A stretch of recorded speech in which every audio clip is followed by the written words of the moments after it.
All right, welcome back.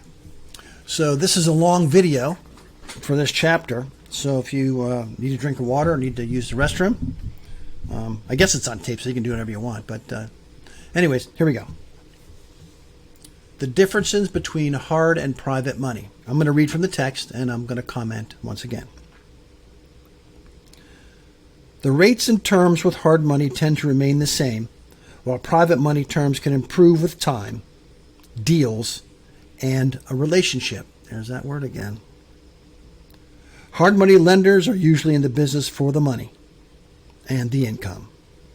They're usually not using personal funds to make the loans, and the hard money guy has some cash but uses many outside forces to fund their deals. Doesn't mean that the hard money guy is willing to lose it, because he's got to answer to somebody else in most cases, but still, it's not his bread. Private money, on the other hand, is almost diametrically opposite to hard money. Private money is based on a relationship, and with the growth of that relationship, you can count on your rate and terms to improve over time. For example, your first loan with a private money lender might have a requirement of a down payment in the amount of 25% and an interest rate of 13 and maybe 1 or 2 points. Once you've been able to establish a relationship with your private money lender, for example, 3 successful deals closed, I think that's pretty established. I mean, as long as it didn't take 3 years to do it. It would be acceptable for you to approach your private lender and ask for the terms to be sweetened a little bit. Now, a lot of that is going to depend on your read with the lender. And in order to get a good read for them, take them out to lunch every once in a while. And I said this in a lot of my trainings, that you learn with your ears, not your mouth. So you go out to lunch and you ask questions and shut up. You'll leave the meeting a lot brighter if you do it that way. At this point, I hope you understand the difference between interest and points.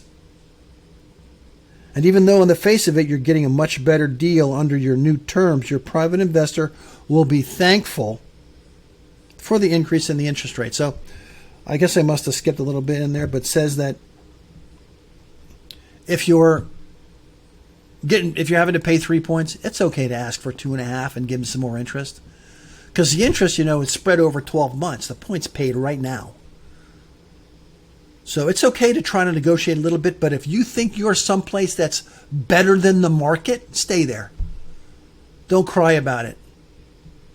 Because remember what I told you about your children and your lender. They're watching you to see how you deal with bad news. Don't be a schlimagigi. Okay, meeting with your lender. This is a good point here. What to expect from your meeting with your private lender. In my experience, private lenders are always looking for places to put their money to work, hence the name of the class. They don't have the same presence as hard money lenders, so any private lenders you contact will be eager, at least for an interview. Now, on the next page, I'm going to show you what happened with my advertisement for private money.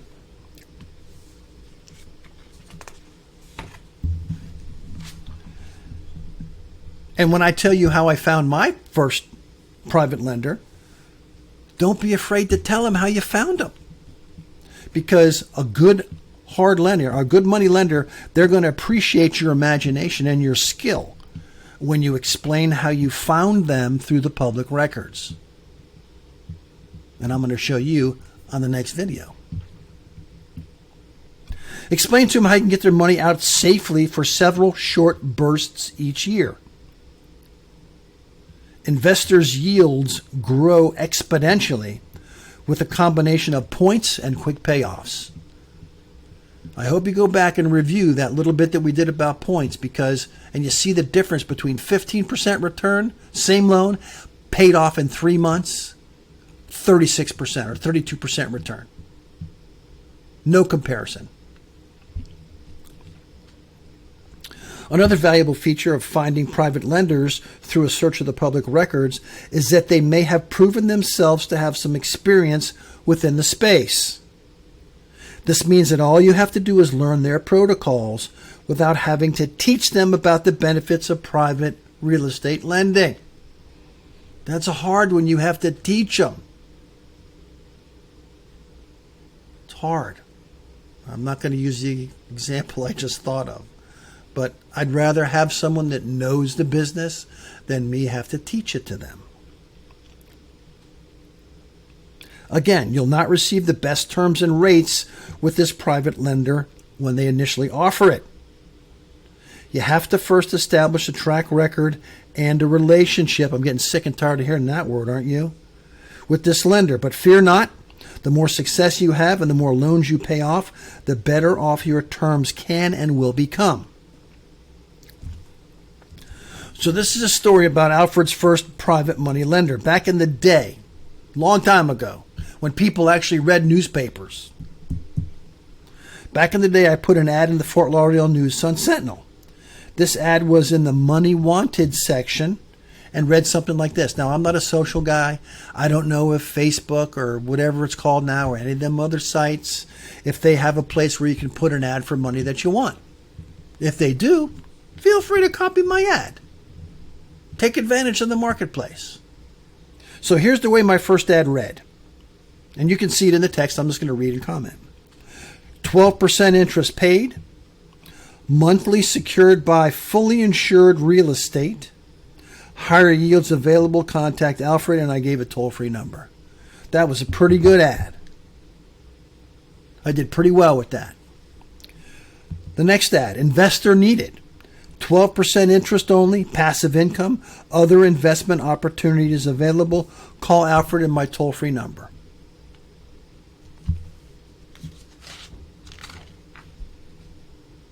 And after I got good at foreclosure investing, I put in experienced foreclosure investor seeks funding, rate, and terms negotiable. Contact Alfred, and I close with my phone number. Those are the 3 ads I used. Now, those ads, they served me so great. I was so happy about it. Let me continue with the text and I'll comment again. Believe it or not, with those ads, I received 10 phone calls from interested parties. That was great. 10 phone calls. 5 of the other callers agreed to meet with me. The other 5, I guess, decided that it wasn't in their best interest to get together because they might not have been interested at all. 3 of the 5 actually showed up. And 1 of the 3 actually became my first private lender. And I kind of told a fib when I was meeting with them because I told them I had foreclosure experience. I had a lot of foreclosure knowledge, but I'd never purchased a property at the sale before.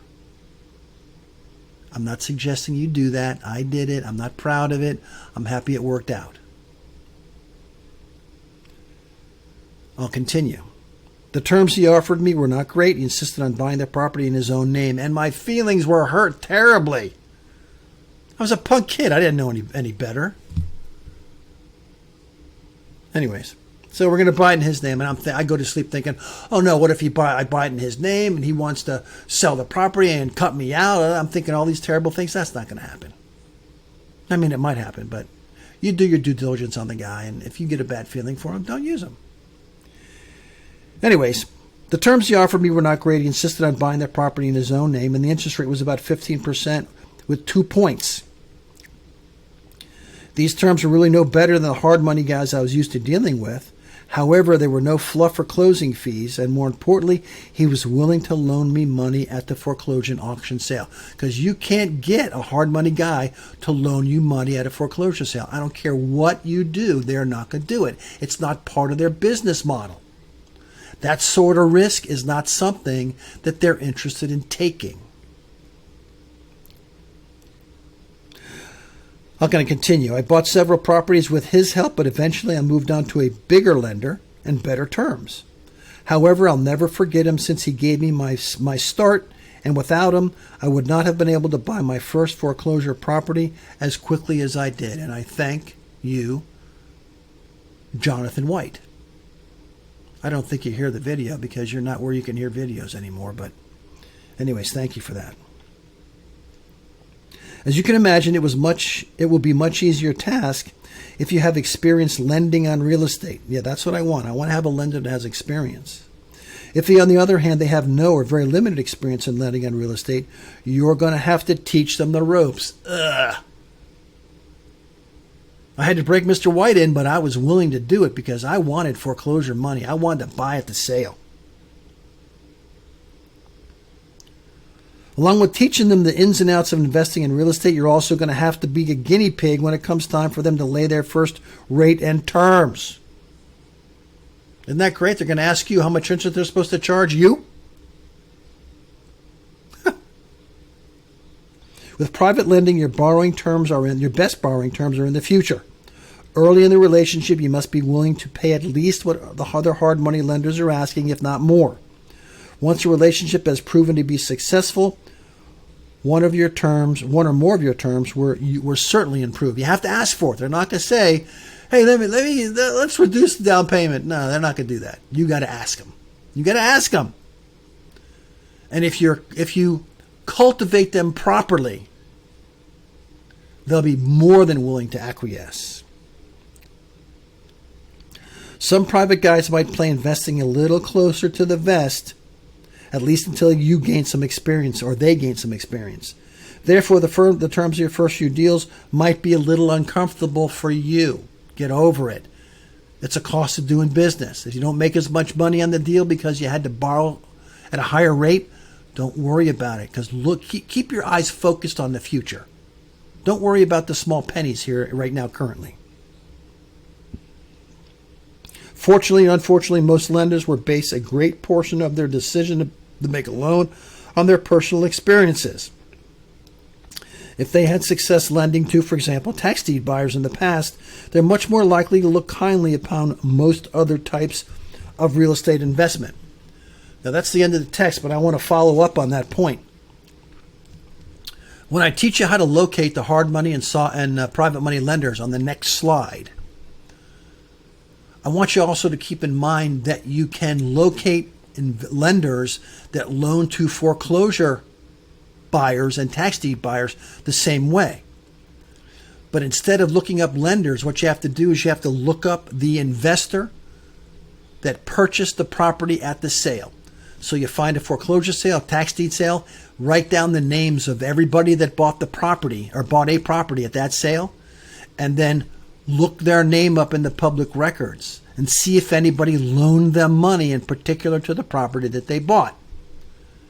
Because if you can find a lender that's familiar with dealing with people at the foreclosure sale, when it's time and when you have the experience, you should be able to contact them again, unless they're a personal friend or relative of the investor, and ask them, "Listen, I see that you're loaning money to ABC 123 at the foreclosure sale.